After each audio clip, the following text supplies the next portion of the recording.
ஓம் சாந்தி. அவ்யக்த சமிக்ஞை 19 பிப்ரவரி 2025। अपने को सदैव अंडरग्राउंड अर्थात अंतर्मुखी बनाने की कोशिश कर। பாபா சொல்லார், தன்னை எப்பொழுதும் அண்டர் கிரவுண்ட் நிலத்தடியில் வேலை செய்பவர்கள், அதாவது அதனுடைய அர்த்தம் உள்நோக்கு முகமாக இருப்பவர்கள், அப்படி தன்னை ஆக்கிக் கொள்வதற்கு முயற்சி செய்யுங்கள்। अंडरग्राउंड भी सारी कारोबार चलती है, वैसे अंतर्मुखी होकर भी कार्य कर सकते हैं। அண்டர் கிரவுண்ட்ல இருந்தாலும் நிலத்தடியில இருந்தாலும் எல்லா விதமான வேலைகளும் நடைபெறுகின்றன என்பது போல உள்நோக்கு முகமாக இருக்கும் பொழுதும் உங்களால் எல்லா காரியங்களையும் செய்ய முடியும் என்றார் பாபா। உள்முக சிந்தனைனா என்ன? அமைதியாக இருக்கிறது, அதாவது உள்ளுக்குள்ளையும் அமைதியாக இருக்கிறது। உள்ளுக்குள்ள அமைதியாக இருக்கும் பொழுது ஞான சிந்தனையிலையும் ஆத்ம சிந்தனையிலையும் பரமாத்ம சிந்தனையிலையும் இருக்கும் பொழுது வெளிப்புறமாவும் அமைதியா தான் இருப்போம்।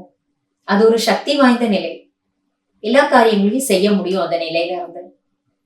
உண்மையில அண்டர் கிரவுண்ட் இடத்தை தேடி ஏன் வேலை பண்றாங்க அப்படின்னா, சில ஆராய்ச்சி நிலையங்கள் எல்லாம் அது போல அண்டர் கிரவுண்ட்ல உருவாக்கப்பட்டிருக்கு। எதுக்காகனா, வெளி உலகத்தினுடைய தொல்லைகள், சப்தங்கள், தொந்தரவுகள் இருக்கக்கூடாதுங்கிறதுக்காக தான்।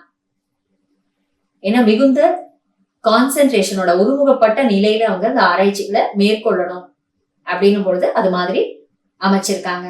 இங்கே பாபா நமக்கு சொல்ற, நாம கூட உள்நோக்கு முக நிலையில இருக்கும் பொழுது உள்ளுக்குள்ள அந்த அமைதி சக்தியை சேகரிச்சு எல்லா காரியங்களையும் செய்ய முடியும்।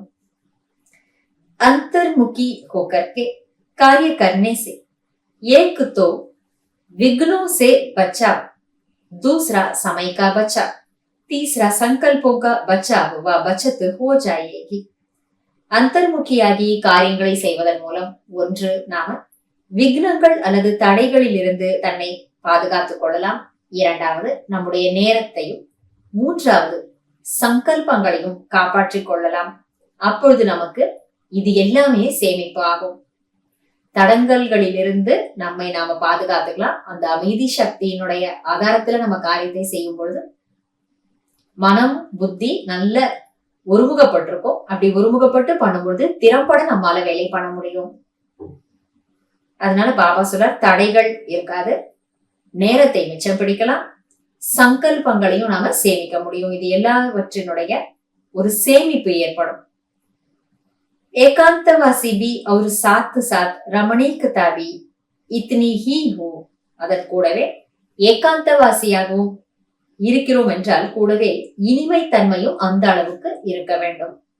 ஏகாந்தவாசி தனிமையை விரும்புபவர் என்று உலகத்தினுடைய அர்த்தம்। ஆனால் பாபாவுடைய விஷயத்துல வரும் பொழுது ஒருவருடைய அன்பிலே மூழ்கி இருப்பவர்கள் அப்படின்னு தான் பாபா நமக்கு அதை சொல்றாரு।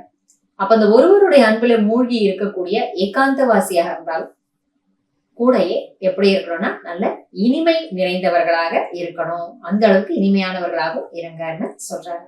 அதனால நாம உள்முக சிந்தனையை பயிற்சி பண்ணி அமைதி சக்தியினுடைய ஆதாரத்துல இன்று முழுக்க நம்முடைய காரியங்களை கர்ம யோகி நிலையில நாம செய்வோம்। நன்றி பாபா। ஓம் சாந்தி।